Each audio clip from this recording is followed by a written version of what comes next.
အားလုံးပဲမင်္ဂလာပါရှင်ဒီနေ့မှာတော့ကိုယ့်ရဲ့ PP အကောင့်လေးကို 7-Eleven ATM မှာငွေသွားထည့်တဲ့ဗီဒီယိုလေးကိုတင်ပေးလိုက်ပါတယ်ပထမဆုံးချကြည့်ကိုနှိပ်ပါ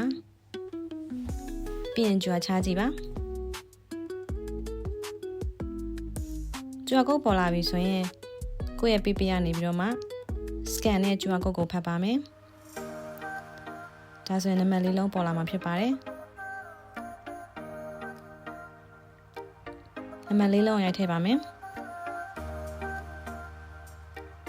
confirm နှိပ်ပါမယ်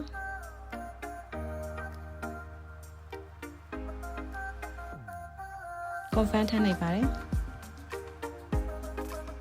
confirm ထည့်နှိပ်ပါတယ်ဒါဆိုရင်တော့ကိုငွေထွက်ချင်တဲ့အမောင်ကိုရွေးချယ်ပါမယ်အခုတော့1000ထည့်မှာမလို့1000ရွေးလိုက်ပါတယ်1000ထည့်လိုက်ပါ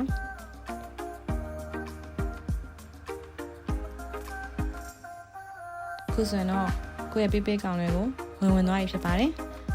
receipt လိုချင်တယ်ဆိုရင် receipt နှိပ်ပါအားလုံးပဲကျေးဇူးတင်ပါတယ်ရှင်